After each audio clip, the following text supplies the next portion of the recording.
Welcome back. It's the Big Blue Banter New York Giants football podcast. I'm Dan Schneier, joined as always my co-host Nick Falato. And Nick, were you just as excited watching the tape review all 22 of this Giants win over the Jets as we were last night when we watched this game live? I was. I can even make an argument that I'm even a little bit more excited because Jackson Dart be wheeling, he be dealing, and it's a rookie quarterback. And look, vibes are positive right now for the New York Giants, but it's not for no reason, right? Like, these vibes are positive because there's actual momentum here, and not just momentum for 2025. Look, it remains to be seen what's going to happen this year, but the future looks bright. So yeah, I came away pleased. Even with guys like Abdul Carter, everyone's making fun of Abdul Carter because the chip block. That was one play. Was it the best play? No, it wasn't. But he also had some damn good run defense plays in that game. So I remain obviously very optimistic about him, and not like that chip block was going to deter me from that. But yeah, man, it was another quality tape review in the preseason from the New York Giants. Anyone who's worried about Abdul Carter getting blindside chipped and just because it's a highlight play is just crazy when you consider that not only is he high upside in the pass game, I felt like he showed off a lot of good stuff in the run game in this game, specifically against tight ends, which is obviously different than taking on a tackle. But if you put these tight ends up against Carter thinking, oh, we're going to overpower this guy, we're going to overmatch this guy because of his size, it's not going to happen. He dominated the Jets tight end in this game in the run game, tight ends, I should say, in this run game. And I felt like he did an excellent job really contributing in those big runs. Just because we're already on it, look, we're going to focus on Abdul Carter to start, but just because everybody, and I see a lot of Jet fans throwing shit at Abdul Carter, like, oh, you got tripped the route. Like, I don't care. Like, watch this play by Abdul Carter against the double pullers. All right. This is a quality play from him. Look how physical that is. Right contact. You have the play side, you have the G lead, right? So the play side guard and the backside guard are both going to pull out of shotgun. Justin Fields in the football game. Abdul Carter is the edge, the contained defender, and he senses this pull. Physical squeeze technique. It's not a wrong arm technique. Wrong arm is not a negative thing. That's just another way to execute this against counter runs and double pulling runs. This is a way to a squeeze technique, a way to just blow up the counter. And you can see how he does that. The second puller, the backside guard, ends up getting picked off by Elijah Chapman because Elijah Chapman had an excellent run defense play here as well. But if it wasn't for that, this is a traffic jam. This is a perfect executed play by Abdul Carter against a double puller, against power. And watch, nowhere for Breece Hall to go. Like, this is an excellent play. I absolutely love seeing this from Abdul Carter. Low, physical, dictating the rep to the offense. So I just wanted to put that out there just because there's a lot of not negativity about Abdul Carter, and it's not coming from Giant fans, but people giving him shit. It's like, well, he also has one defense plays like this. Yeah, really just stupid Jets. Really just stupid Jets fans. I think they're still pissed about like 2 preseasons ago. Remember when Jalen Hyatt kind of, I don't want to say burned. He might have beat Sauce Gardner on that outside rep, and Giants fans made a big deal of it. I think this is their way of kind of getting back at Giants fans who did that, Nick, and just evening the score in some regards. Fine, whatever. It doesn't really imply to us because we don't really care about that kind of stuff. But I will say this: that wasn't the only great play I saw from Carter in the run game. I thought early in the game on that first series, he made multiple good plays in the run game. I think that's an area of his game that we came in, I don't want to say skeptical about, Nick, but it's kind of like where we're at with Neighbors last year when he came into the NFL. Remember, we were like, we don't think he can't have a diverse release package off the line of scrimmage. We just kind of haven't seen it. We don't think he can't beat press man coverage to the NFL level, Neighbors. We just haven't really seen it at LSU. I think that's the same case for Carter. And just remember with Carter, he was formerly an off-ball linebacker before converting to edge last season for Penn State. So there is going to be a skill set there already. Absolutely, yeah. No worries from the dual Carter front. He's going to be fine. All right, then let's not bury the lead. Then let's get right into Jackson Dart tape. And we could come back, by the way, to Russell Wilson. I want everyone here, and those who follow our Twitter probably already seen it, but I want everyone on our YouTube page to see the end zone angle of that Russell Wilson dime ball to Bo Collins, because it is, you want to talk full 3-6 for me? I'm talking, I got all the way up to 4-2 on that one, Nick. And I haven't hit 4-2 since my college years, so we're watching it on the All-22. So let's first get into the Dart tape, because that also could lead to a little hot and heavy stuff. Oh, man, it's about to get really – Dan's going to be perspiring in this room. I'm really leaning into this joke, and I don't know if I want to. This can be clipped. This can be taken out of context. Really could get dangerous here. Absolutely. We'll start with Jackson Dart's first throw, and it was the screen pass. Brian Dable said after the game, he was just like, yeah, we wanted to put Jackson Dart in just to kind of throw a curveball at him and see how he reacted. And it was this screen pass to Theo Johnson. Arm angles, you want to talk about 3.6, 4.2, arm angles. Change your arm angles and throw away from the defender. Step around, get a clear eyesight on Theo Johnson, just like Jackson Dart does here, and deliver the football in a catchable manner, have 3 blockers in space. We'll go over all the screenplays a little bit later, but we discussed this in yesterday's podcast, right? About how efficient the Giants screen game has been, which it just has not been for how long, Dan? The Giants, I feel like they never ran a successful screen for seasons, for years on end. And here they are running consecutive successful screens. It is in the preseason, but that still matters to me because it's operationally functional against an NFL defense. I don't really care if it's second team. This is first team, but you can see how it's well-timed. Dart gets the back foot. Dart adjusts his arm angle. The timing, everything is flowing well. There's a rhythm to it, and those offensive linemen are not downfield, so they're not going to be eligible for the ineligible man downfield penalty. Look at his legs when he makes that's a crazy. So you roll that back, and this is why it's so interesting. I talked about this today earlier. His arms a lot like this to make these throws. And you watch his base. Look how wide his legs are when he makes this throw. When he releases, look at where he's throwing from. He has the ball down here. I can't really show this on YouTube. And kind of just gets it off with a sidearm action. It really looks a lot to me like a shortstop trying to make the throw to first base. And Jackson Dart has that baseball background. And this is something we've talked about on previous draft podcasts throughout the years when the Giants were kind of in the mix for a quarterback. We weren't sure if they're going to draft one over Jones. It's, do I want the baseball background? Yes, I do, because having the base have never found and we're never finding for years. And what's the difference, Nick? If it's, no offense, Jones, remember the Dallas Cowboys game where Jones had Barkley on a similar play like this one? It was around Thanksgiving. It was a year or two ago. Maybe it was 3 years ago. I don't know. The Jones era was so long and horrific. I can't even remember the games. And he missed Barkley on this throw because he came over the top and it was a horrible throw.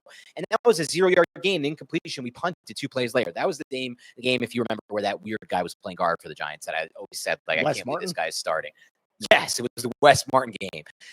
And the difference is incomplete pass, drive kills. Here, it's not only a completed pass. We're talking about one of the most explosive and biggest plays of the game. 30-yard catch and run by Theo Johnson, who looked athletic, who looked physical, running through a tackle, picking up an extra 9 yards. And I remember the other one against Dallas where Saquon Barkley released through the line of scrimmage, and Daniel Jones put up the back hip, and Barkley dropped it on a 4th and 2. I was like, oh, like stuff like that. Yeah, he dropped it. Yeah, exactly. It was a quarterback. It was a quarterback and a running back to me. But yes, it was a poorly placed ball. Here, look, Jackson Dart.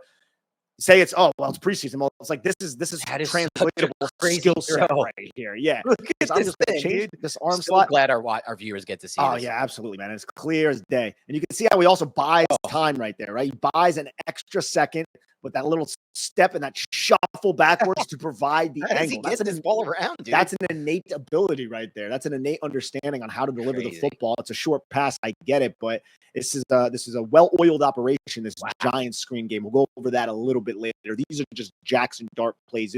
This cut up right here is all of Jackson Dart's passes from yesterday's, from the Jets win. The Giants win over the Jets.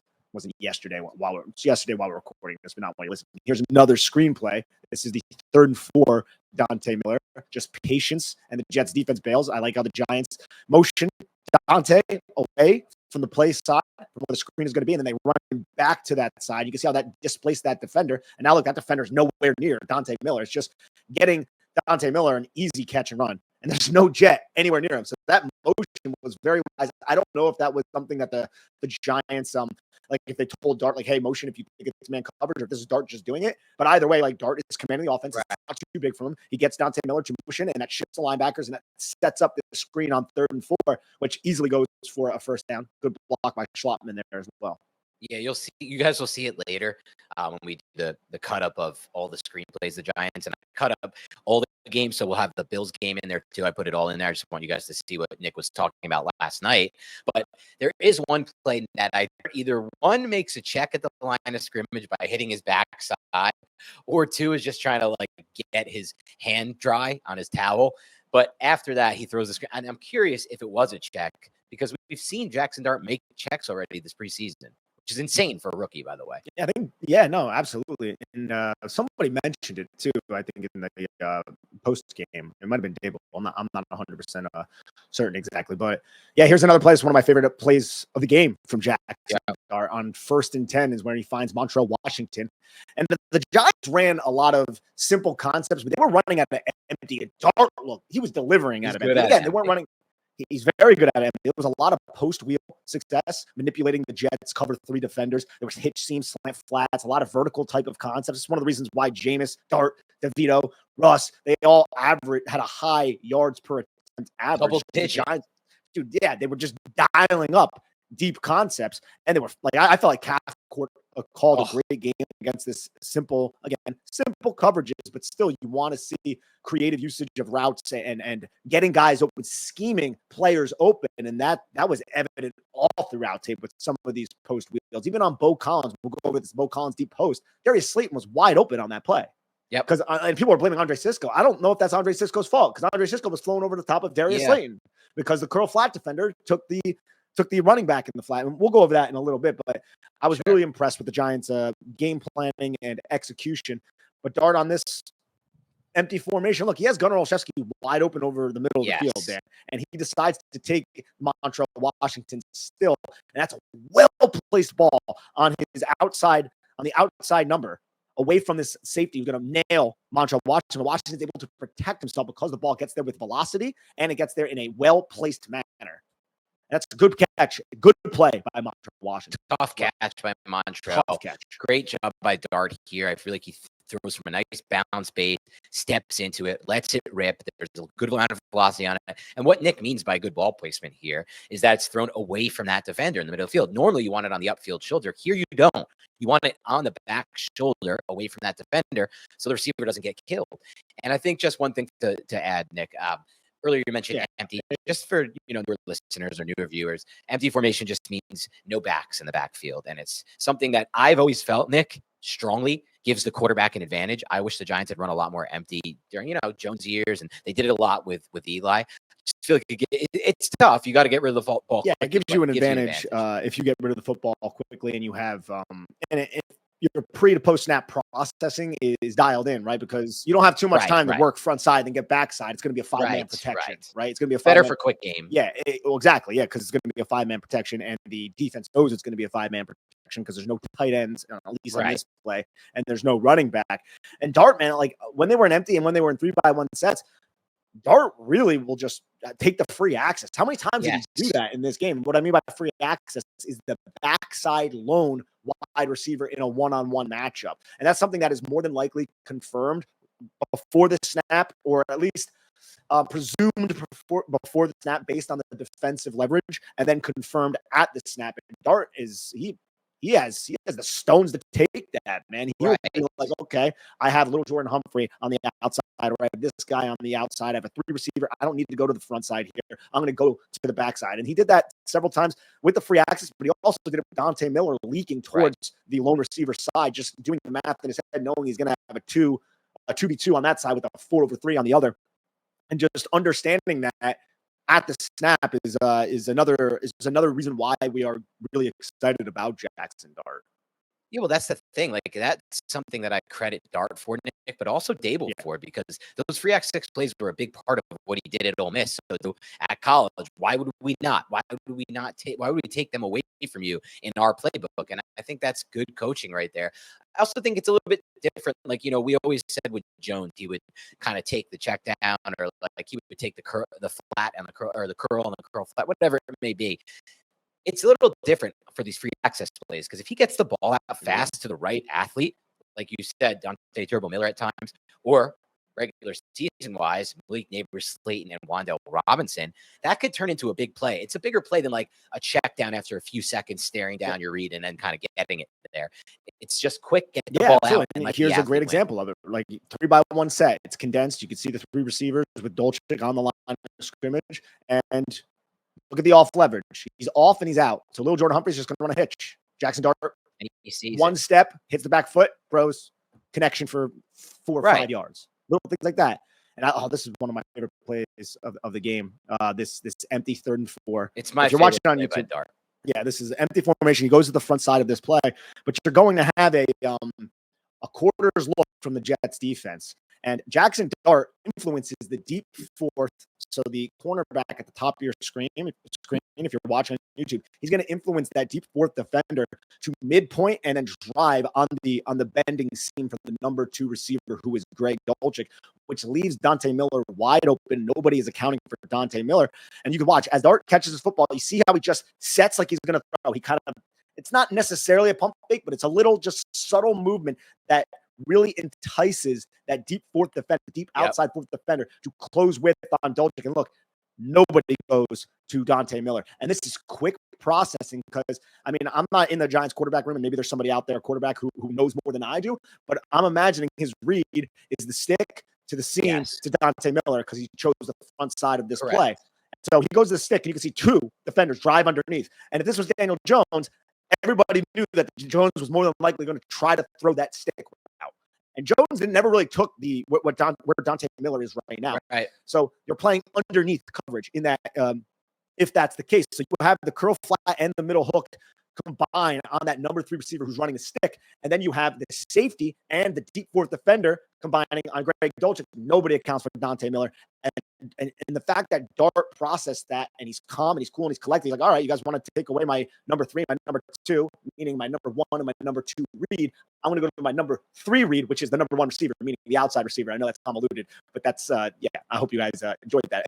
But that little journey right there. But Dante Miller's just wide open, and Dart delivers a football, and it's an easy first down. And I just love seeing that type of poise and that type of comprehension of progression and the playbook from Jackson Dart.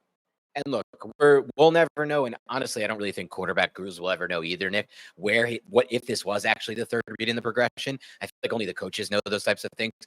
But we can kind of guess from seeing how he reads that play out and seeing where his eyes go. And the key for me, man, is like, and how the defenders react. Exactly. And the key for me, and that's a good enough guess, I think, for us to be pretty confident. But the key for me is like just his ability already to not robotically stare down that first read. And like, because for a quarterback, it's tricky, man. Like, it's a tough job. The bullets are flying. Like, I can understand why guys would want to stare that read down and like, what do I do? What do I do? Do I wait for it to get open, or like, what am I looking at? And it takes time. Like, for the last quarterback, it took a long time for him. He'd get to the first read, and it would take a long time for him to come off the read. So Dable said, all right, we're going to speed this whole thing up. Instead of sticking on that first read, I want you to put your head down and run through the B gap. Long-term sustainable to put your head down every time you don't like your first read. Dart's able to go from read 1 to read 2 to read 3, and he does it all so fast. You know what I mean? Like, it's not like it's taking him a while robotically to get like, it's boom, I'm there, and I got the ball out to Miller, and now we have a free first down. Essentially, this is what I really honestly believe is a free first down created by Dart. Yeah, absolutely. And look, it's that subtle movement right there. He plants his feet like he's going to throw, and then he might have wanted to throw that to maybe on the back shoulder, but the safety just stood right there. So that would have been a really tough and difficult throw. But here it's like, all right, it's not there, and now that 4th defender is away. I know Dante's there. Let me just take what's there and get the first down. Yeah. And Jackson Dart in this game, Nick, by the way, before you run another play, he got the ball out in 2.3 seconds on average, according to Pro Football Focus, which of 3 seconds. It just shows that it's all happening really fast for him in his brain. Here's the thing. We came into this thing, Nick, before we talk about this play. We came into this thing with this, I would say, expectation, and you could correct me if I'm wrong, or you didn't feel this way, with this expectation of like, we watched that Ole Miss tape, and there were a lot of easy plays for Dart, essentially, and that's no fault of him. That's all credit to Lane Kiffin, and all a product in my mind of how college rules are. But it's kind of like the Neighbors thing and the Carter thing that we referenced earlier.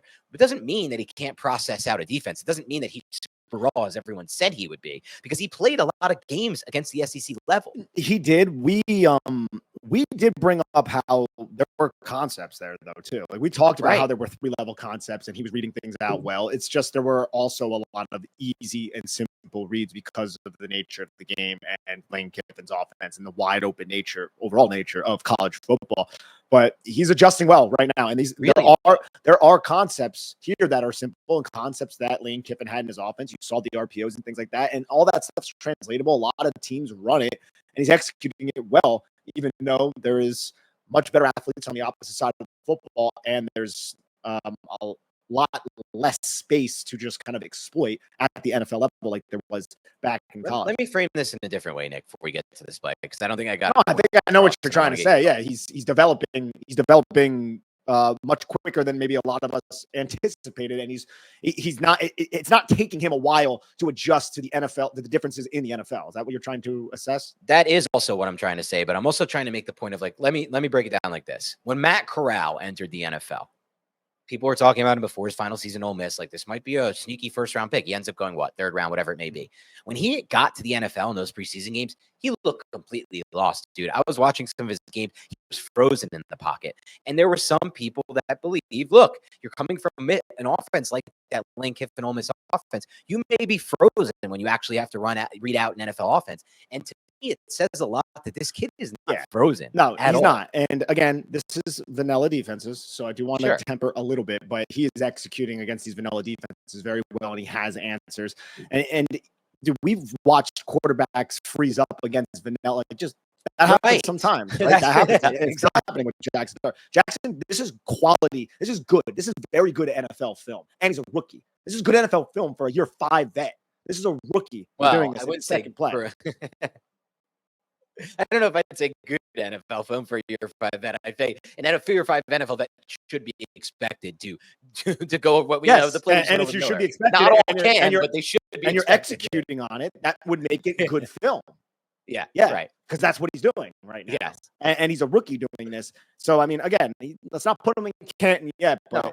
It's just the fact that he's not freezing on that first read means so much to me. Yeah, absolutely, dude. And this is such a well-designed play by Mike Kafka and the Giants. Halfback toss, get the second level defenders to flow. They'll sneak behind, and then the field side, meaning the wide side, where the non-play side here, those receivers stretch that safety out because you're going to have a post wheel, and that wheel route from the number 2 forces this safety that Greg Dolchik replaces to expand all the way to the field side numbers. If you're watching on YouTube, you can see exactly what I mean, right? So he flows over the top aggressively, and then Dolchik just replaces his spot, and the halfback toss, that little play action, that forces those second-level defenders to stay tight to the line of scrimmage and then flow away from where Dolchik is going. Now, I don't know if 26, that safety, if he does something wrong, so it looks like he ends up just watching Gunnar Olszewski and nobody takes Greg Dolchik, so that could have been a mistake by the Jets safety, but it's quickly processed by Jackson Dart, and Dart gets the football out. It's a touchdown. But again, another very well-designed play. Well-designed play, and as I mentioned last night, and we can confirm from that angle, Jackson Dart does a great job of really grounding himself there and driving from his base. I just love when a quarterback has the footwork, like based on his footwork and his base. Yeah, that was amazing, man. And here's we'll go over this one later out for the Giants. Thomas Fedone just didn't bounce outside. It's like 40 yards. More than likely, yes. You got to see him in space running like that.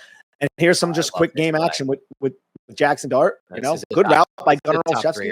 For me, Nick, for Dart on this game, maybe all preseason for me, because one, he starts his wind up and release before, just as he gets into the break, Gunnar. 2, so that's the first thing right there is when he already starts, and it was even a tick before that.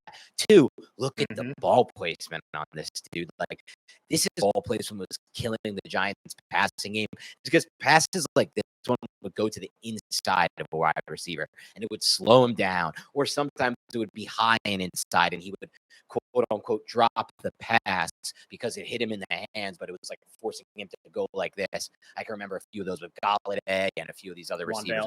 What was it? It was Waller had one there. It's a drop. No, it's not, if you know what you're looking at. And this is the opposite of that. Not only is it making it easy for the wide receiver, it's maximizing yards after the catch. It's outside and allows him to turn up field and lose. Yeah, this is again, it doesn't look like much, but this is excellent play. Quick game, empty again. He goes to the 2 receiver side, which is the boundary side. It's confirmed pre to post snap that this is going to be a cover 4, meaning that the defensive player that Gunnar Olszewski's against has the curl flat.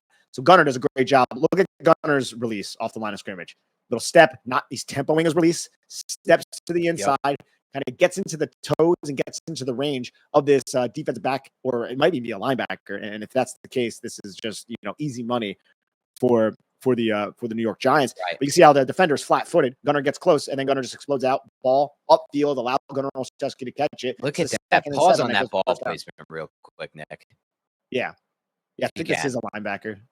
Look at that. I mean, that is pinpoint perfect ball placement, thrown with anticipation just when he starts his break. This is great quarterback play. I don't care how vanilla the defense is to me.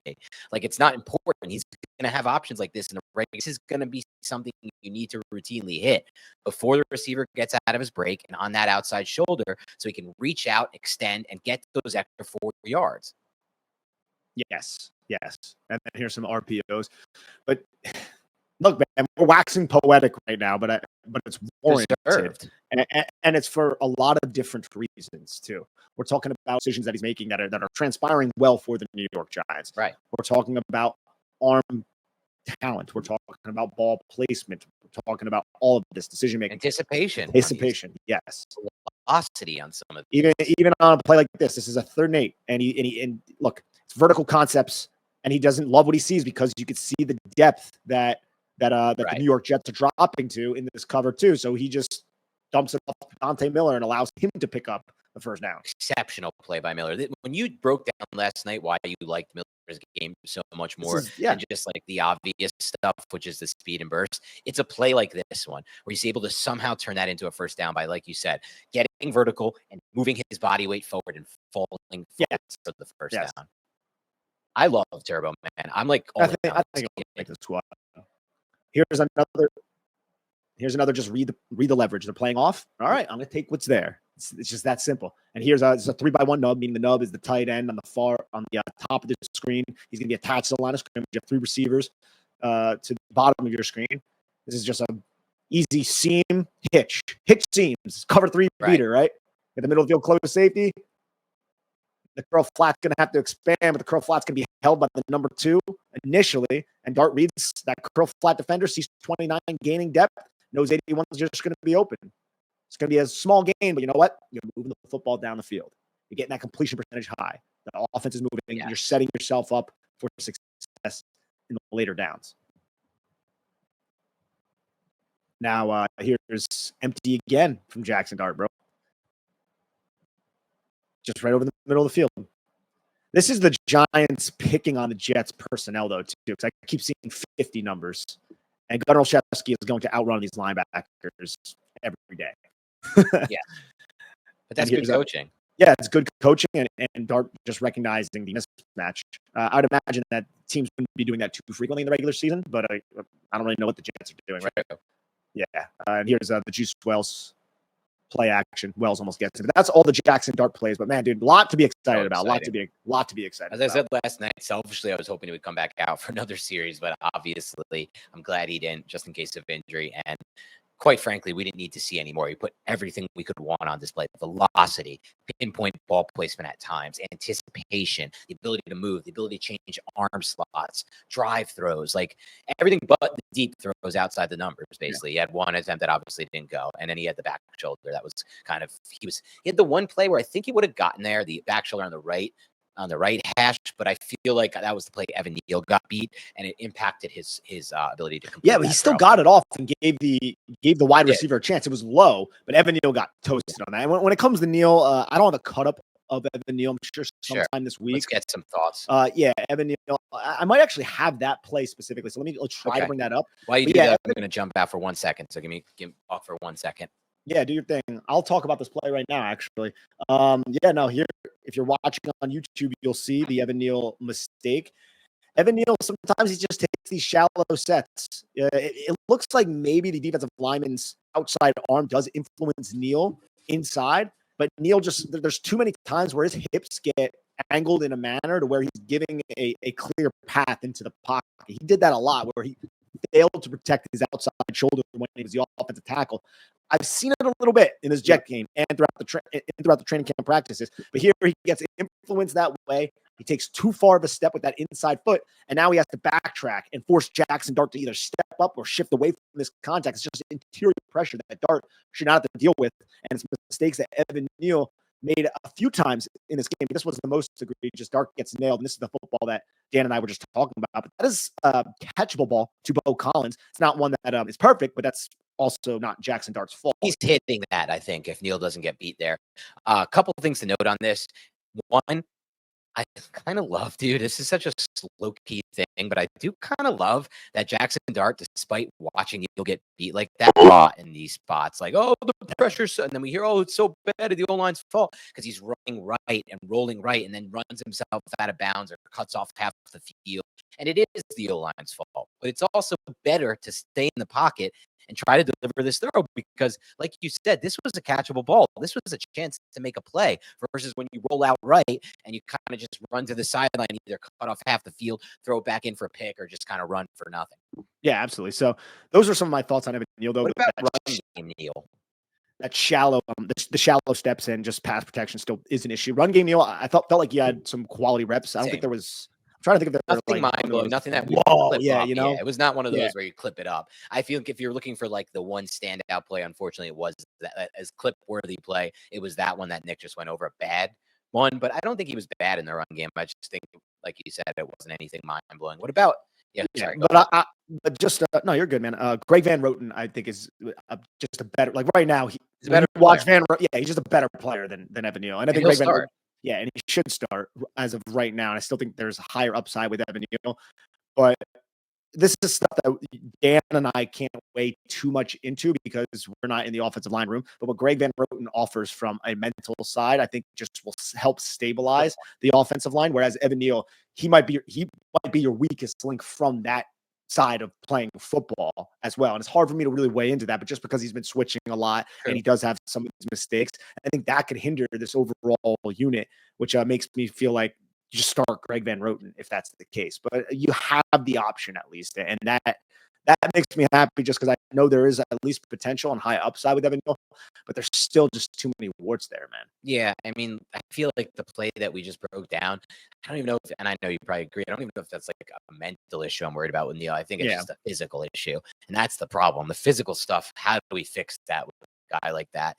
It's very weird. He's a weird prospect. He should have been a lot better than he actually is. But I think we have enough tape now to know like some of these things aren't going to get better. That type of issue that we just saw in that play, that's going to pop up. If we start him for 17 games, we'll see snaps like that throughout our film reviews all throughout the season. Yeah, and that's an issue. And some of them, it's oversteps, it's angles, it's discipline with your feet, it's framing the block well, it's anticipating what the defender is going to do.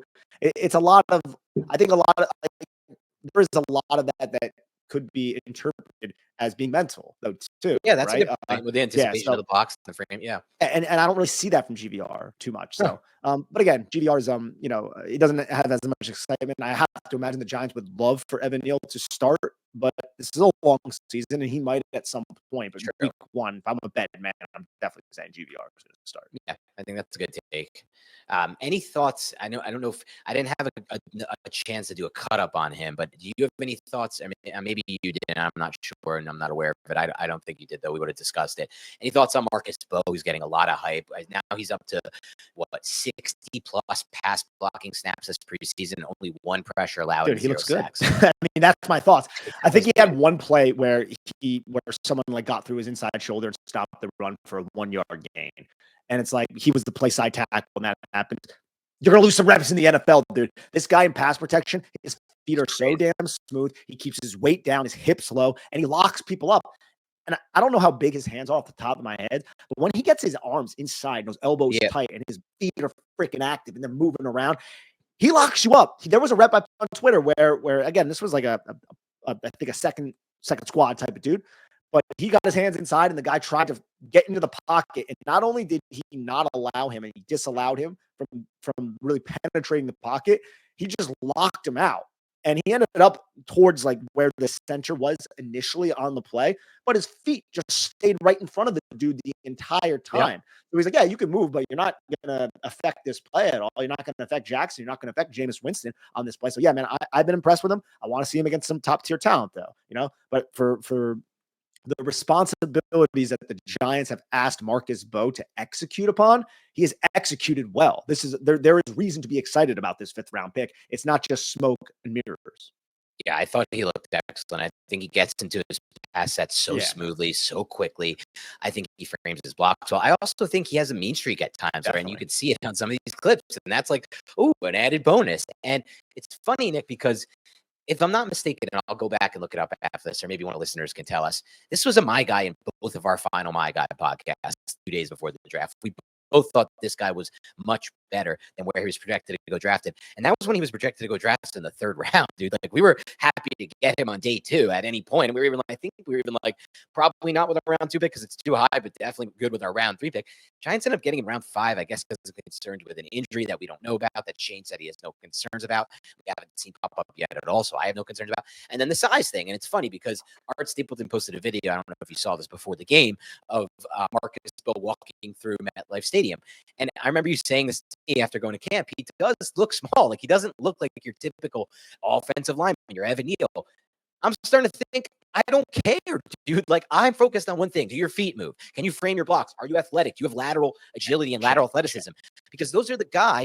Check. And those are the guys that work in the NFL. Rashawn Slater, those types, like these big dude guys. Yeah, they're old school. You want those kind of linemen. You think like, oh, those guys will move people in the run game. I need to have size on my O-line. I need to have power. They need to be able to move. They need to be able to move their feet. They need to be able to sink their hips, like you said, and they need to be able to have lateral agility and explosiveness. He has all of those traits.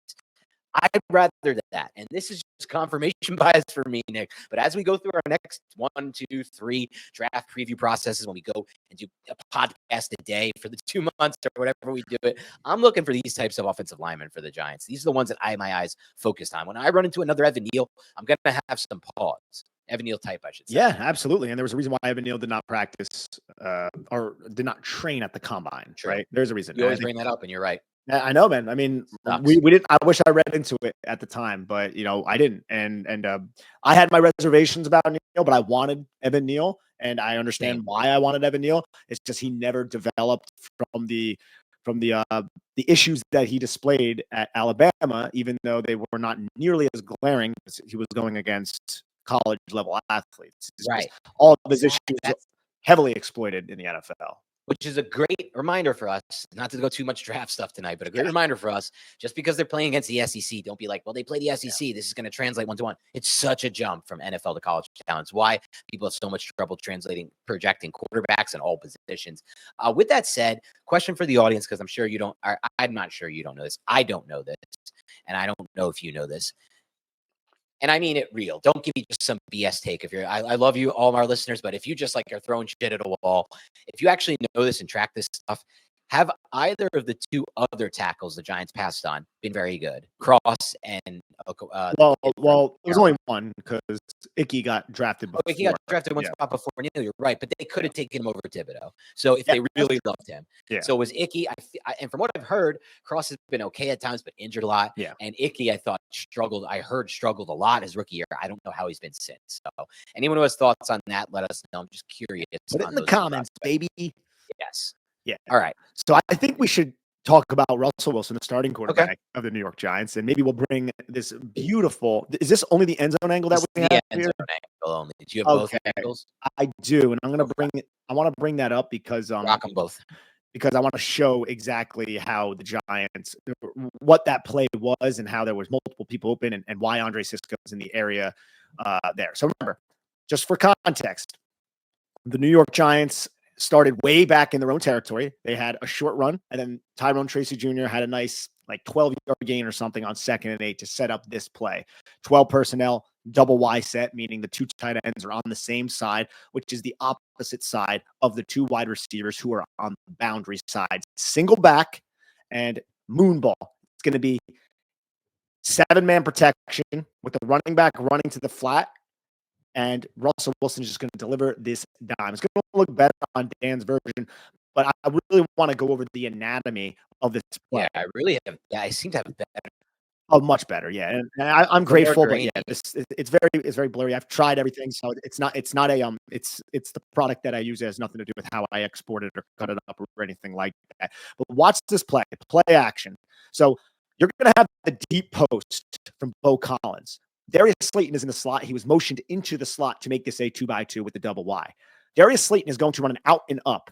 Watch how 22 sees what's going on with the running back in the flat, and he just forgets about Darius Slayton. Darius Slayton is wide open here. This is why Andre Sisco was not in position on the deep post, and he was flowing over the top to handle Darius Slayton. So they flooded this zone right here, this cover 3 zone, this vertical, and the outside third who was on Bo Collins stuck with Bo Collins. And if you look at it pre-snap, this outside third defender, he is up towards the line of scrimmage, but it's cover 3, meaning he's going to be an outside leverage, not going to be an inside leverage. And you have a deep post going towards the middle of the field closed safety. The middle of the field closed safety is going to get displaced by Darius Slayton's out and up.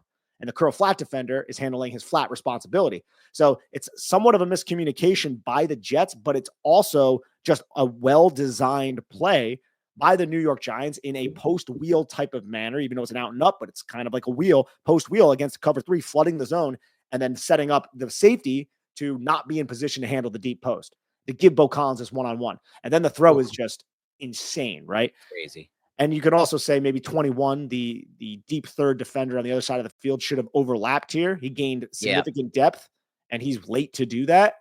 But this is setting. No one expects him to throw the post. Like, that's the thing.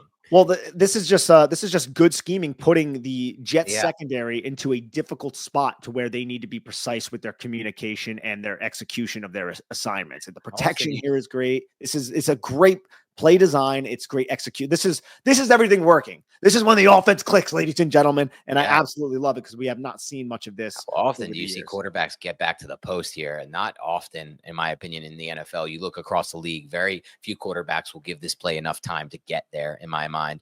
They'll either check down, scramble, or take an easier option. And this is not only a good decision by Russell Wilson, Nick, it's a phenomenal football, man. Like, oh my gosh, look, it's not perfect. It's not the most perfect ball I've ever seen. I think Tyrod Taylor's against the Rams to Slayton is the most perfect ball I've ever seen, but it's damn close, right? And more importantly, as you can see from the end zone angle, if you want to run mine, because it may be a bit just a clearer video for the viewers. Wow, it is crazy how much clearer it is. But from this angle, you could see it. It's something that Wan'Dale Robinson talked about early in camp, Nick. It's something that Darius Slayton also mentioned in camp. That's 2 of the 3 receivers. It's just the most catchable football you ever see. Like, it's so easy for a receiver, right? Like, it's the ball graceful. Drops right in, and it's not flat and hard and difficult to catch. And, oh, he drops it. It's not going to be dropped because it just drops right in. It's graceful. It's a graceful football. That's what he throws. And you can see him making the checks. He's pointing to 22, setting the protection, be like, he might be coming on the blitz, motion. And watch Russ's eyes. He's looking at that deep third. He sees the deep third cleared out. So he's thinking, I'm going to go to Darius Slayton. And I think at this moment, he sets like he's going to Darius Slayton, but then he uses his periph and he sees that Andre Sisco is out of position. He's like, oh, shit. I have Bo Collins in a one-on-one matchup against an outside leverage cornerback with no one in the middle of the field because Andre Sisco needs to take Darius Slayton. Let me throw this football. And that's just a beautiful pass, man. It really is. Drops right in. Drops right in. And Neighbors will house that every time, as will Slayton and all the guys we have on the field in the regular season. No offense to Bo Collins. I like him. I think he's more than under roster spot. But he's not going to be running those routes for us when the games actually count. Yeah, hopefully not. Well, unless there's injuries, Yeah, of course. God, it's so good. I could watch this throw 1,000 times. Honestly, dude. I could. And I watched that Tyrod throw 1,000 times. It's just, I love good quarterback play. And this is elite quarterback play. It doesn't mean he's an elite quarterback right now, Russell Wilson, but he can still have flashes and moments. It's like, I'll bring this reference back because I know you're going to love it, Nick. But it's like the golfer who dimes up at 100-yard chip and puts it 1 foot from the hole so you can just tap and birdie it. It's that kind of like, wow, he birdied that hole. How did he do that? He's dropping doubles and triple on the scorecard occasionally. Doesn't matter. For 1 hole, he can come alive. And that's what Russell Wilson's going to hopefully give us, like 5-6 great holes a game. I'm hoping for it. I hope so too, man. I really do. And we're going to go over some Russ plays that aren't as good. I just wanted to show this Jalin Hyatt comeback route from the All-22 angle because you just really see this is a good route by Jalin Hyatt. I wish he could avoid this defender. I know that's me maybe asking for a little bit too much, right? But I just still appreciate this route. I like the fact that the Giants were comfortable enough to throw the football backed up that far, and it actually went for 21 yards. So that's technically an explosive. We have an offense, Dan, that gets explosive plays. Want to run this? We have an which one is that? That is that the same one. Just clear. Tell me the comments what you want to run. It's just so much clearer, dude. It's crazy. You gotta get the difference. I don't know. This one doesn't look as clear, but yeah, it is better though. I have to say. But yeah, no, I appreciate that. But I wanted to ask though, Dan, because there were some misses on tape from Russell Wilson. Yeah. That I was like, watching the All-22, I'm like, the play to Hyatt, I was like, he did seem to miss that. At first, I was like, I want to watch something All-22, and I do have that one cut up. So please excuse if you want it. Oh, yes, yeah. Put that in there. Please excuse my dear Aunt Sally. No, please excuse the graininess of my film, because I'm also going to bring up the Wan'Dale Robinson one, where I do think he was a little late. Still, Wan'Dale needs to catch the football. Here, I'm going to go over the 3rd and 6 drop by Wan'Dale Robinson that was a tad late from Russell Wilson. Okay, you can put it in and I'll get to it. But this is a 3-level route concept by the New York Giants out of a bunch. Wan'Dale Robinson, like at this point, Wan'Dale Robinson, he looks like he's open. And then the one underneath the defender is gaining a little bit of depth. And I think it made Russ process maybe just a tick too long. But the ball kind of floats in there, and Brendan Stevens, look, I'm not killing Russ for this. I think maybe it was a tick behind, but I do think I'm kind of trying to find something wrong with the play. And at sometimes I would say it's a tick behind, and I want to get your take on this. Yeah. Brendan Stevens does make a phenomenal play on the football though, too. And Wan'Dale it does hit you in the hands. Maybe you should secure that, but it does seem like it kind of takes a little bit to get to him. What was your thoughts on this 3rd and 6? Yeah, so I'm aligned with you on this one, Nick. I put this up on Twitter, and shout out Sal, who's no longer a content creator. I don't know what he goes by now, but Sal, you guys may know him. They have a great podcast. He's a Giant podcast. Shout out that podcast. Him and Monty do great draft work. He said he put 90% of this on Wan'Dale, 10% on Russ. I'd probably be closer to like 70 Wan'Dale, 30 Russ. I think maybe even 60-40 for me. Like one, but you know how I am. I'm harsh on quarterback play, and I always have been. One, I think he's kind of late. I don't think he needs to do all those little stutter steps there before delivering this pass. I think he can I know he wants to do that so he can get himself to a better foundation or landmark to throw from that he feels more comfortable to throw from. But I feel like he can decide to make this throw a lot earlier. And maybe he doesn't feel like he can beat that 2nd level defender. And that's why he creates that space by shuffling. That's fine. But even after all of that, I feel like you're right. The ball takes a little bit of time to get there. And this is something that Emory Hunt said. He doesn't have the same RPMs on a lot of his throws. This is a pretty floaty ball. It's not that floaty. It's fine, but it's not great. And then 2, it's the ball placement. It's not perfect. With all that said, still 70 at probably or 60% on the receiver, because 1, he has to attack this football with his hands. Like he has to come back to the football. And I think somebody on Twitter did a good job breaking this down to me, Nick, in the replies. They're like, Wan'Dale fades on the route, and every wide receiver coach ever will tell you to never fade on the route. Yeah, no, it's an excellent point. I'm going to go 70-30, I would say. I think that's 70-30 is fair. Well put. And did you say you had the Hyatt one in here? Yes, I have the Hyatt one down there. Okay, I see a Russell 3rd and 6. Yeah. I think this is the same play we just went over, though, isn't it? Oh, no, it is the 3rd. It is the wrong. No, technical difficulty. No, I got the Hyatt one right here. We're going to see a crappy looking version, ladies and gentlemen. I apologize, but here we go with Jalin Hyatt. And look, I'm wondering if Jalin Hyatt, and it does, and I could be wrong here, and I don't want to just put this all at Russ's feet. Like maybe Jalin Hyatt didn't take the right angle. I'm not 100% sure, but this is a far hash throw, and you can see it's just a little bit too far. And I'd rather see him throw it a little bit too far than underthrow it to where it's intercepted. But he hits that back foot, and he's releasing it at this point. And I'm wondering, was Hyatt supposed to release and then angle maybe tighter to the sideline? But then I'm like, at the same time, he has vertical leverage. Is that really what he's supposed to do? Maybe it is just a miss on Russell Wilson's part. Either way, it's not the most egregious thing in the world. And I do appreciate the fact that the Giants are taking these slot fades and running quick little hitches just to isolate talented wide receivers in one-on-one. And hopefully that will be Malik Neighbors when the real games start.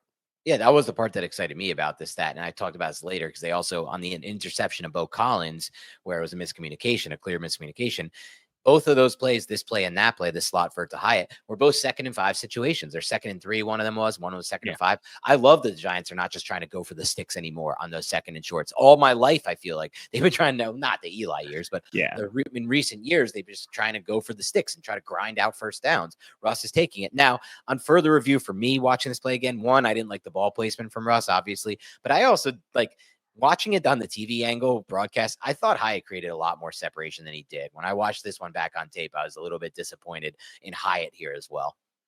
Yeah, it's hey, look, Jalen Hyatt. I don't know what his role is going to be. The guy caught 8 passes for the New York Giants last year in his second season where he was healthy. Yeah. Like, so it's we'll have to see exactly. But overall, Russell Wilson and Moonball Russ. That's the story of this game. He left some plays on the field. He'd probably be the first to tell you that, but I didn't think it was a bad performance by Russell Wilson, even though he threw a stupid interception and didn't get credit for a touchdown because Bo Collins fell down at the 1-yard line. Right. All right, you want to run this what we tipped off yesterday that we would go over the screenplays.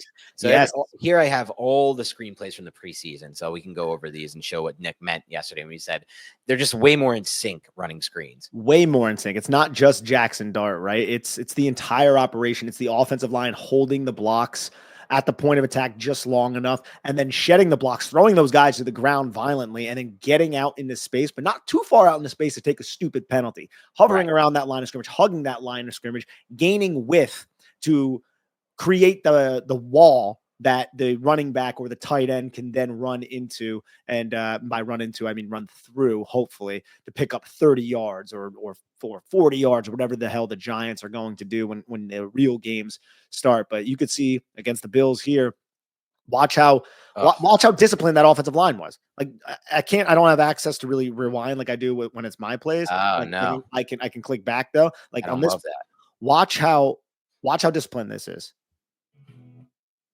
Like they're all just around the line of scrimmage. They're not going to get called for penalties. And this was on a 3rd down too. It's just exceptional. It really is. And I don't know exactly who to credit. I'm going to credit Brian Dable to start, then Mike Kafka, and then Carmen Brasillo, right? I'm going to credit all those guys. Elite this throw is. And here it is. An elite throw. And then you can see how the Giants offensive line, again, they're all running in sync together. There's 3 of them out there. Yes. I want to make it clear. You're right that the offensive line is the key component here, the way they're getting out. But 2 of those throws from Dart, the screen to Theo to this last game, and then that screen right there where he gets it over the defender, just unbelievable stuff. And look at this play. You can see it from this angle. I've been waiting for this, Nick, the Fedone play. Dude, if he just breaks outside, who is stopping him? Yeah. No, I mean, he caught the ball, saw green grass, and oh my God, dude! If he just turns his body back around to the left, he's gone. Stone Forsythe, like Stone Forsythe, like this isn't really his fault. Like he thought Fedone was going to go outside. Fedone thought he was going inside. Who wouldn't? Yeah, and you can see Stone's like, oh damn it, lost like 30 yards on that play. Yeah, no, that could have been a massive gain. And then here's one more that we'll watch. Just squeaks out, catches the football. Yep, with Jameis. And Jameis had some throw. That Dalen Cambry throw was insane. My God, was that a good throw? That was an insane throw. That might have been the best throw of the game because he's running. Easily the best throw of the game. Off platform, and then he just jumps up and throws it, and it hits him in stride outside shoulder. Perfect. Like that's why I love Jameis Winston. And then Tommy had a couple good throws. And he had the interception. Tommy's one big throw was nice. That deep post. That was like, whoa, Tommy with a rip. Yeah, Tommy with the rip. Jameis again. I hope Tommy gets the whole game next game. Just let him go out there and put everybody else on ice.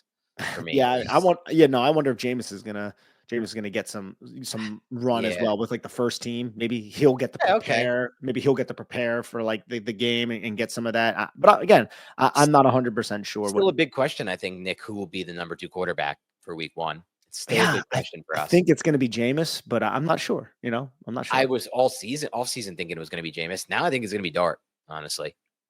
I mean, I wonder if maybe they promised Jameis. I don't know. There's politics behind it for sure.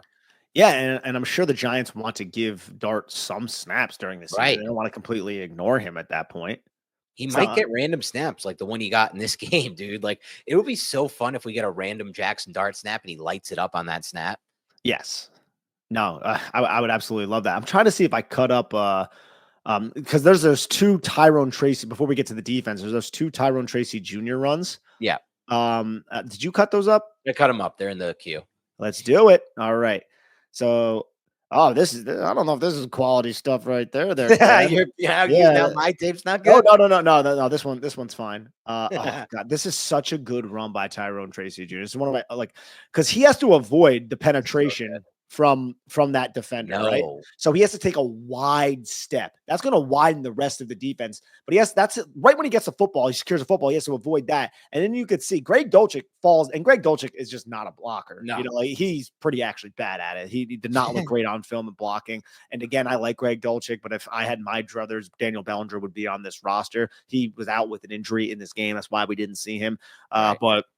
But that is a conversation right now. They'd both be on the roster for me, just to be clear. Yeah, Kerry or Fedone. Oh yeah, no, I put Fedone on the practice squad.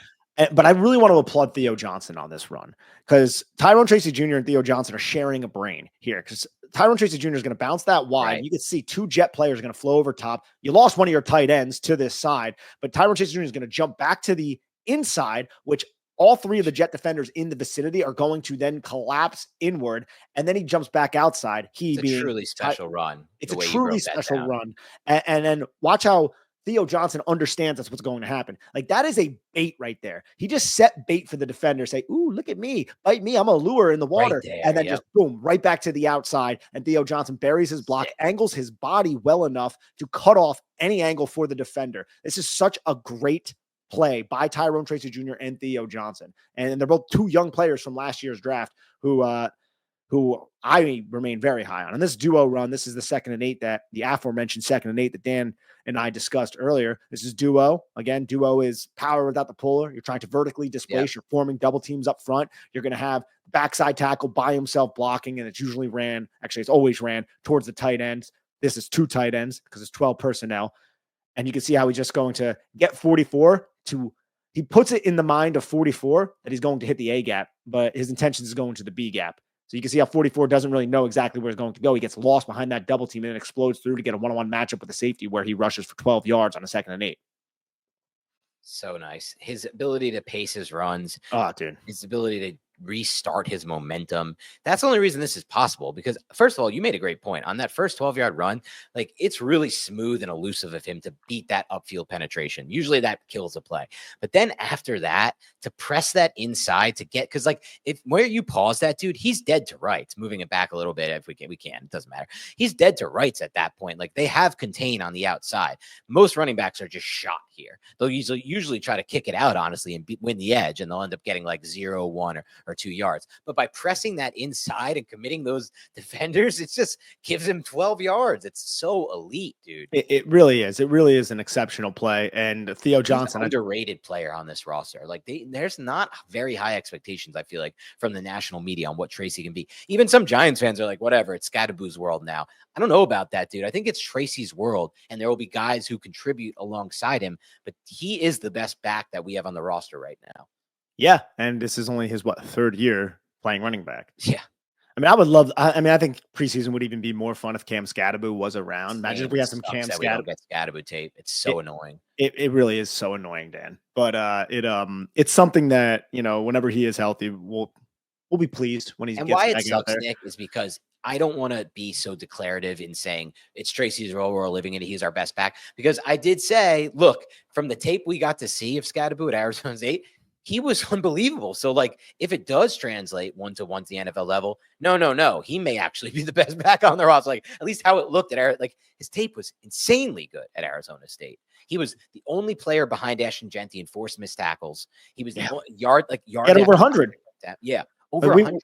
Like, for anybody new to the show, Dan and I have said this all throughout after the Giants drafted Cam Scadaboo. He's one of, I think, 3 or 4 players since Pro Football Focus started counting missed tackles that went over 100. Yep. It's like Ashton Genty, Bijan Robinson, and Cam Scadaboo. It's the most elite players in the NFL, and Cam Scadaboo. Like, come on. Exactly. And I do have it caught up, and I'll bring this up here in a little bit. Okay. I don't know if we want to start with the negative when it comes to the Giants, but I think it also elucidates why the Giants were poor against the run defense early in the game. Because a lot of people were saying, like, oh, it's a big problem. So we could start there, and it's somewhat negative. At the same time, you'll see some of these plays and why there were mistakes. And some of it's just, one guy making a mistake. I thought Micah McFadden had a poor game in this one, Dan. Like, so for those who are new to the podcast, Dan and I, we do superlatives after every all-22 review during the season, meaning we assign grades to the offensive line, to the defensive line. We pick our players that we think were the best overall, high-effort players, and then players who disappointed. In this game, if we were doing that, Micah McFadden would be the disappointing player from the defense. Would you concur with that? Yeah, unfortunately, I would. Yeah. But like this play right here was a good one by Micah McFadden. These are just random run defense grades. You're gonna see or plays. You're gonna see some of them. Okereke was that much better either, though. Honestly, I know No. Micah had more of a negative impact, but yeah, he just had like 2 more missed tackles, and, Yeah. and this is a solid run defense play. You can see the push that Abdul Carter gets against the tight end, like you were talking about. I thought Dane Belton was a high effort player. That cat was all over the place on film. Yeah, he had a big opportunity because the Giants are so light on safeties with the Newman injury. Here's Kayvon, a great play by Kayvon to just work down the line of scrimmage. Yeah, he almost thought it was going to be a jet sweep, and then he's like, "Oh wait, nope," and he ends up getting enough of Breece Hall to get the tackle. Some of these will be negative, and we'll go over those a little bit more extensively. There's a missed tackle by Micah McFadden. Nacho does a good job anchoring down and then making this tackle in the gap is one of the reasons why it's like, I think it's going to be difficult to cut a guy like Nacho. This is going up against Joe Tippmann. This is one of the better centers in the National Football League. Make the tackle. I think that's still like a 4-yard gain. You don't want to be surrendering 4 yards too often. Here's the 3rd and 1 stop by the New York Giants. Roy Robertson-Harris eats the double team. It looks like he's getting displaced, but great job by him to just figure out how to get skinny right through his gap responsibility and then hit Breece Hall and force 4th and 1. Jets ended up picking it up, but still, that's a quality play by Roy Robertson-Harris. The Giants were employing 5-man fronts a lot against the Jets. Tight fronts, meaning that 3 down linemen are inside the offensive tackles, as you're seeing right here, with 2 second-level defenders, Dane Belton being the safety down in the box, right behind those 3 down linemen. And then Paulson Debo's also tight because the Jets have a condensed formation. But another thing I wanted to bring up about this play was Brian Burns against the tight end, keeping that really narrow by pushing the tight end back into Breece Hall, and also Nacho. Nacho pushing Joe Tippmann back allows Roy Robertson-Harris to slip through the A gap just like that. You can see that, right? So that penetration by Nacho doesn't look like a lot, but it creates the space for Roy Robertson-Harris just sneak back there to make that tackle and force a 4th and 1. Yeah. Dane Belton again in on it. And then this is the 3rd and 8 that a lot of people are like, oh, the Giants run defense sucks. It's like, look at the defense the Giants have out there, guys. It was a good call too by the Jets. It was a great call by the Jets. And maybe the Giants should have thought, like, are they really going to trust Justin Fields with you know, because the only defense. So for those not seeing on YouTube right now, if you're listening on the podcast, Roy Robertson-Harris is a 4-eye shade towards the running back, meaning away from where the running back is going to run. And then the other defenders out there are Dane Belton, Kayvon Thibodeau, Brian Burns, Abdul Carter, Paulson Adebo, and Javon Holland. This is a NASCAR package. It's a very small package.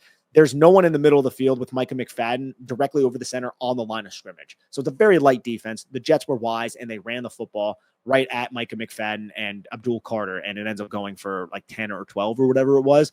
But this isn't like a real defensive personnel package the Giants going to use in any real running situation. True. Good point. I think that's fair. Yeah, Roy Robertson-Harris again. Man, he had another solid game, man. I'm telling you, he wasn't really doing this he wasn't really doing this too often in training. Oh, when you watched in camp, yeah. Well, that's good. It means he's a gamer.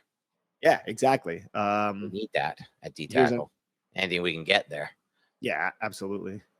Yeah, that's the play. I think this is. I think those were all. Yeah, so we're back to the beginning. But yeah, those are just some run defense ones. There were other plays, run defense plays, I guess, that I didn't include.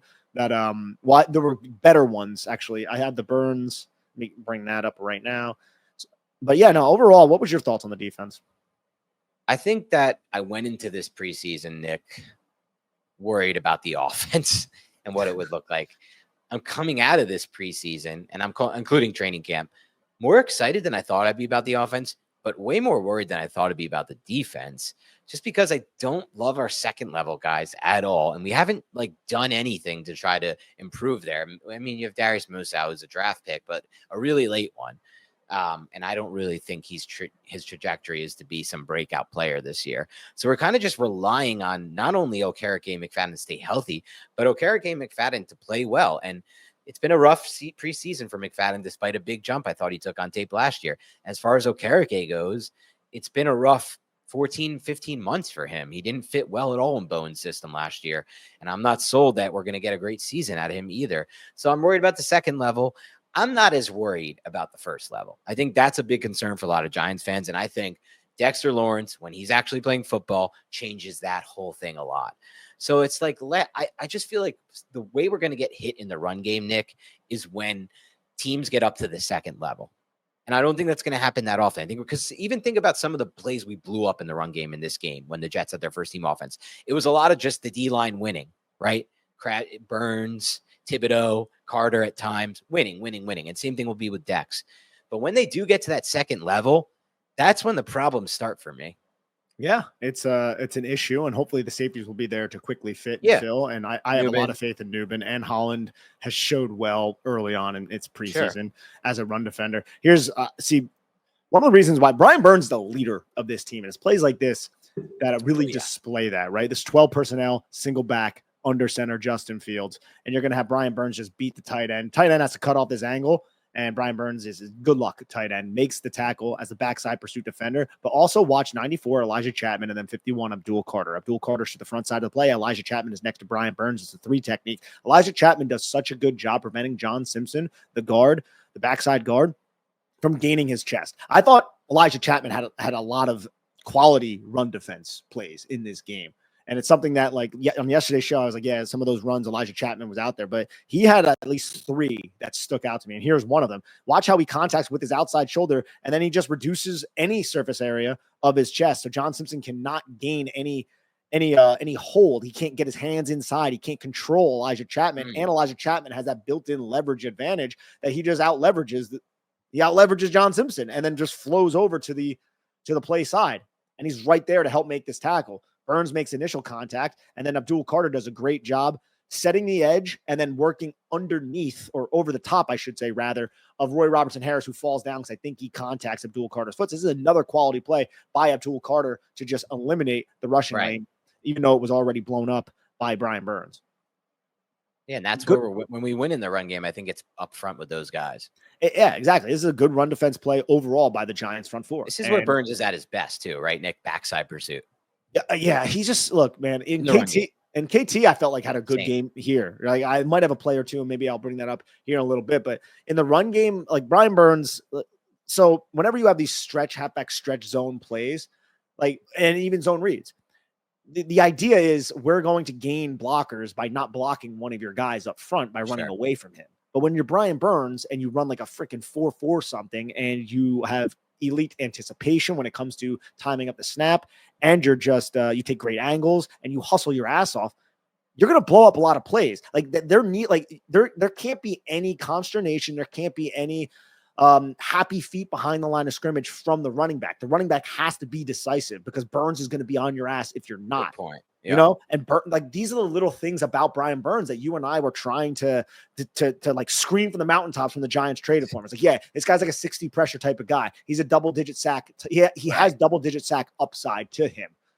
but he also does all of these little things right, and it's very obvious on film. And he's just 27. And he's just 27 years old, and he's also setting the tone, and he's embodying the whole leadership persona. Building block, yeah, absolutely, man, absolutely, and worth the draft pick. And I'm very happy that he's on the New York Giants right now. Yeah, no, I agree with that. Definitely well worth the pick, and the contract's very meaningless given the Giants cap situation. Here's a Kayvon Thibodeau inside move. This isn't the only play that Kayvon Thibodeau had in this game. Inconsequential. Sorry, that's the word I'd rather use. Inconsequential. Yeah, no, I agree. Brian Burns is. Look. First we'll go over this KT, and then we'll talk about the pass rush in general. Such a good pass rush move here. Exactly. Armand Membu tries to overset a little bit, and KT, this is excellent timing. That's just a quick little club, inside rip, right into the face of Justin Fields, and Fields does not do well under pressure. I'm feeling a bigger. Yeah, I know. Fields is a nightmare of a quarterback, unfortunately, for Jets fans. He'll help them win some games by just running and doing some random good throws, but like, he can't keep a pass game on time at all. To be quite frank, Nick, I would hate to have to watch his tape if he was the Giants quarterback. I think it'd be very frustrating for us. But with that said, I still maintain I'm feeling big time breakout year for KT. I really am. I'm excited about it. Yeah, you said that yesterday, and I feel it as well. That, dude. Yes. So I think Brian Burns, arguably, that's a top 12 pass rusher in the national edge rusher in the National Football League. Would you say that's fair? Burns? Yeah, I think I Burns is a 1A on a lot of other teams. Sure. Like, I think that's fair in the vacuum. I obviously I Yes. haven't watched a lot of tape on these other guys, so I Yeah. don't know. Like, where would a Jared Verse rank? Like, I feel like he looks awesome out God, there. I So, love like, Jared that's Verse. right. I Like, love so I Jared don't Verse. know, but I think that's probably right. Yes, and he's the third, probably going to be the third option for the Giants Yeah, you're right. as a pass rusher. Carter, Dex, and then him. Yeah. So it's just, and then we don't even bring up Kayvon Thibodeau. Thibodeau is an above average, a good football. I would say he's a good football player With a chance to be really good. He looks way better. To me, he looks explosive this preseason, and he looks trimmed down. He looks explosive. He looks trimmed down. He looks physical still, and his hands seem more precise to me. Yeah. And I know it's not a massive sample size, but like there were a lot of pass rush. He seems to have a plan with his pass rush a little bit more than what I've seen in the previous years, or maybe it's just all coming together for him. Yeah. So I'm there with you, man. And look, it behooves him to really start to break out right now. I don't know how long Kayvon Thibodeau is going to be a New York Giant, right? He's 2 more years under contract, but he's a damn good football player with a lot of potential who's only 24 years old, and nobody's really talking about him. So, he could be in for a season. Yeah. That'll be an interesting dilemma when it comes. Yeah. I feel like I already, if he takes the trajectory I think he's going to take, I'm going to be strong in my sign him. The day I worry about the salary cap will be the day I die. And you can mark those words at this point, Nick. Watching the mockery the Eagles and the Chiefs make of it, I have no interest in worrying about cap. I would never want another good player to leave because of cap constraints, quote unquote. No, I know. And Kevin Abrams, do your thing, man. Here's just a pass. Here's a pass rush I wanted to just highlight on 3rd and 10 against Justin Fields. So first team, just having Abdul Carter aligned everyone. Dude, he was an apex defender on a play. I know. That was crazy. I know the play you're talking about. That was weird.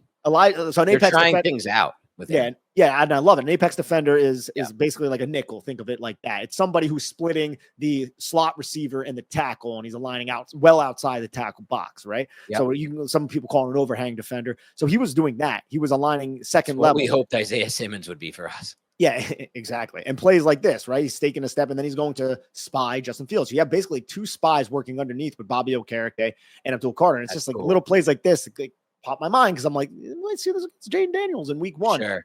And you got like Brian Burns just screaming off the edge, Kayvon Thibodeau screaming off the edge, Roy Robertson Harris pressuring the pocket as well. It's I don't know, man. The Giants could be very exciting from obviously the pass rushing perspective, but also the how they align these guys and how you use these guys. There's just so much flexibility in the players' skill sets that Shane Bowen can get in his bag if he wants. Yeah, and we'll have a lot of fun breaking that down too. Dude, I love breaking down pass rushing plays, man. It's one of my favorite things to do. Yeah, Wink gave us a lot to work with there. And Bowen didn't necessarily last year, but now he has the tools too.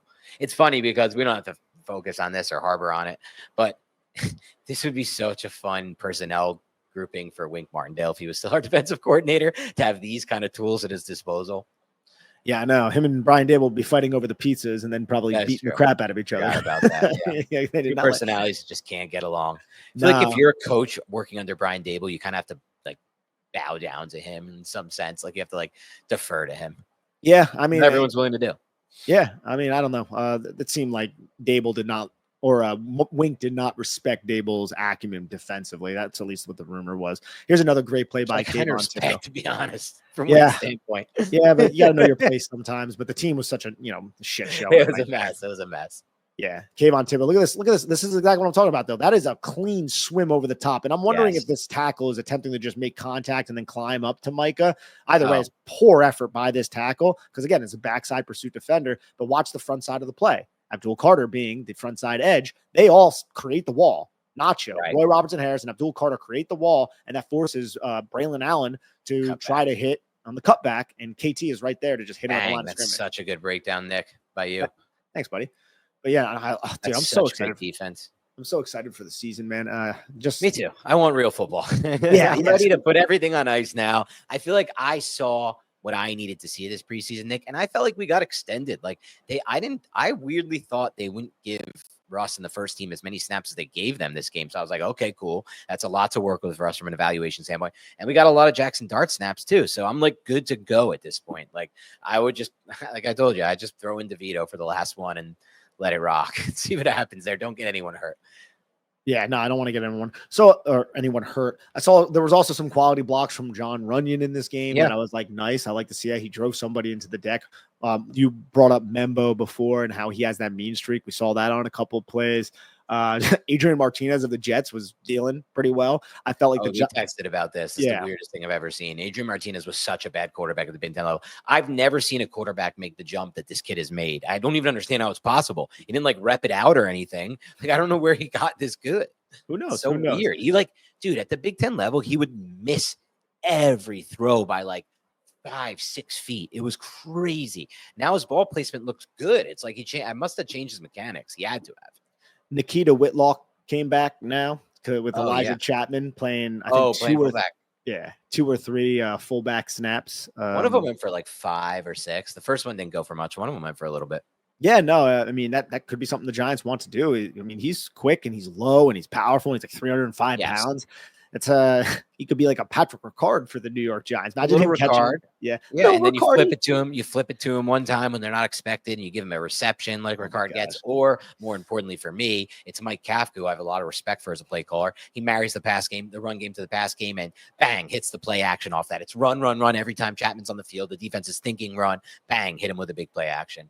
By the way, that's one. Oh yeah, sorry. Go ahead. No, you're good. You're good. That's one thing I wanted to talk about. I mean, look, it's preseason and nobody's scheming, including us. But I've seen a lot. I've seen 2022 on tape. So have you. We've seen 2023, 2024. I'm very convinced Mike Kafka is by far and away the best option to call plays for the Giants on this roster. I have respect for Dable. I think he's had good moments as a play caller. But I think overall, Kafka just has an amazing feel for calling an NFL game. And when that Jackson Dart play in the red zone, the touchdown to Dolce, it's like that's a feel call by him. He feels it in that moment. That's the time to bring it out. And bang, it hits it. I love your bang. You're like Mike Breen out here. Bang, Mike Breen, bang, bang. Yeah, no, you're right.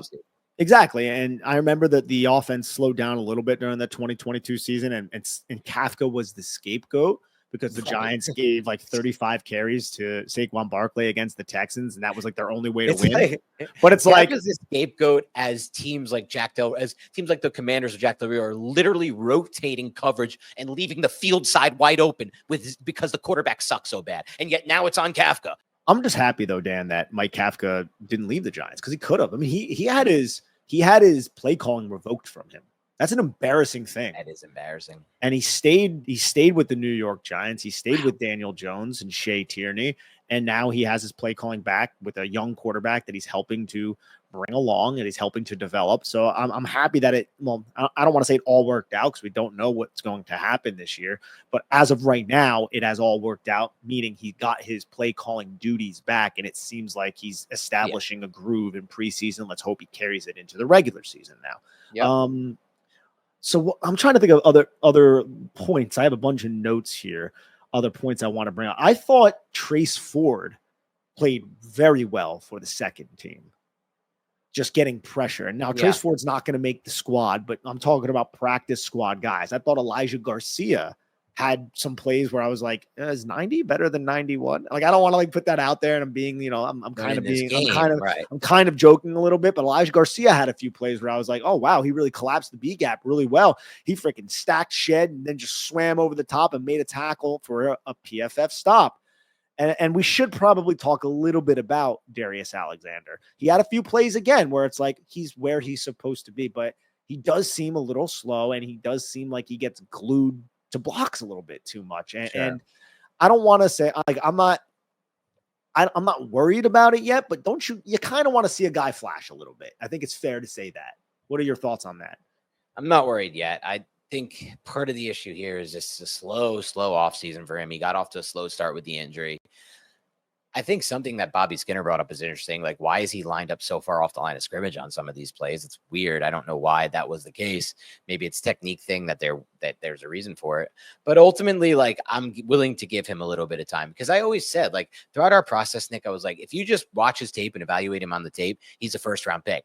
But remember, that tape was at Toledo against a bunch of guys that you call them accountants. I call them never to play in the NFL players. Like, you may get one guy on a practice squad from that group of the guys the offensive lineman he matched up against. So it's a jump, dude. It's a jump for him to play against real offensive linemen. Yeah, he doesn't look He doesn't look looks great. slow. Yeah. He looks slow, Yeah. right? Like he looks Was slow. he hurt? I don't know. Maybe. Yeah. And the one play that what I felt like was his best play, it was a 3rd and 1, and the running back got 4 yards, right? Yeah. But he held this, I think it was a center, might have been a guard, held Sure. the guard up and then like kind of threw him to the side a little bit, squeezed through the gap, and then hit the running back. But the running back was so low and started shrugging his legs that he picked up like an extra 2 yards. So it's like that's a 3rd and 1. That's an offensive win right there. So Right. you just want to Still see a little lost, bit more. right. And the reason why I bring it up is not to harp on the kid. I'm not trying to throw him under the bus or anything. It's more so that we're a little concerned about the defensive line room, and we kind of were like, oh, maybe Darius Alexander could, be the guy for the probably Giants. too high in this guy for us. Yeah, I think so. And well, it's just like he's shown us nothing. we can't hit on every pick. Yeah. Well, not every pick's going to be a hit for year one. I don't think for year one. And again, this could completely change. There's so much that has to happen. We're not saying that he's a bust or anything stupid like that. It's just we thought maybe by week 1 we would feel like, hey, maybe Darius Alexander can get in there. And I thought maybe, but once he had that slow start to the offseason, I was kind of off. I was a little more worried about week 1. Though I do think, honestly, and we're not going to get to see it, but like if they had to freaking throw him out there, I wonder if Marcus Bowe could have a good week 1. I'm not sold that he couldn't. Honestly, I'm not sold he wouldn't be good. Yeah, I mean, going up agast who's the best pass rusher on Washington right now? Edge rusher. I don't even know what they have. Dorrance Armstrong traded everything away. Yeah, they might have signed him. I don't know if he's still on that roster. I don't know. Yeah, so feels like they've traded everything away there.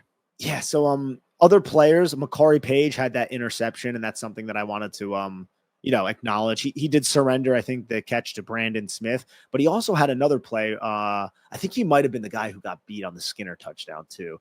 But Makari Page was somebody I wanted to bring up as well. And then already talked about Elijah Garcia. The Nick Joneses of the world, I felt like had a solid game for what they are at this point. And that one more conversation actually. Cordell Flott. Great PBU against Garrett Wilson. That was great coverage. I loved the angle that he took. And if I could find that real quick, I believe I do have it. I believe I did cut it up. But if you watch the shallow angle that he took there, it allowed him to get his hand like into the catch point to knock that football away. I just thought it was a wise play, a disciplined play, and a smart play from Cordell Flott, who's battling a cornerback who doesn't necessarily have this.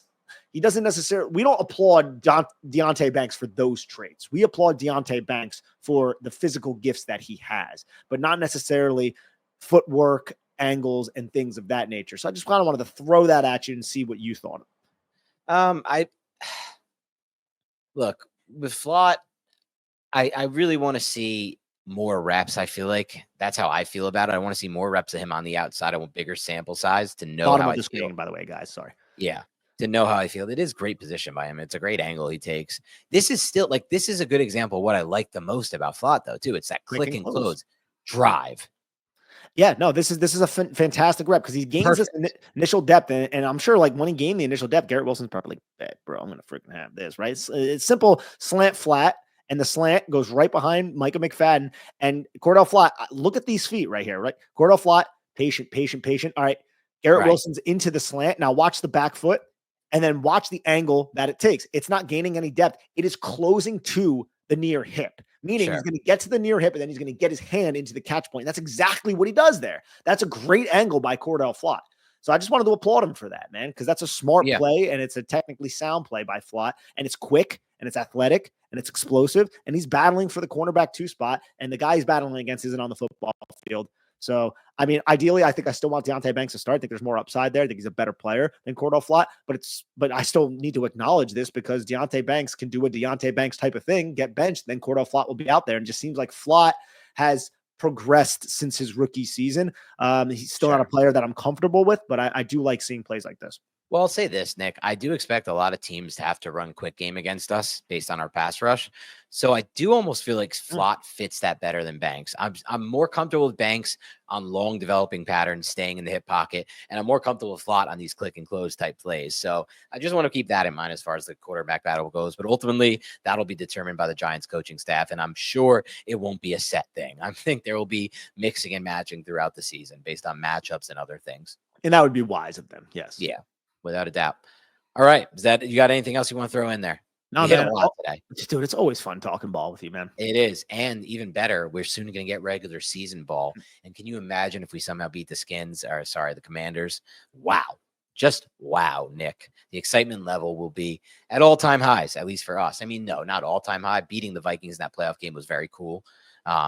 But maybe our second best moment if they beat the Washington. Honestly, it'll be better than beating the Titans, which was also a fun high. But this is That was a fun way high. better team than the Titans and a division rival. And we'll be on the road, which we were against the Titans. But you know what I'm saying. All right. Have a great rest of your week. We'll talk to you very soon. Please hit the like button. I forgot to ask. Please subscribe. Please leave a comment. Do all of those things that we need you to do. Otherwise, have a great rest of your week, and we'll talk to you soon.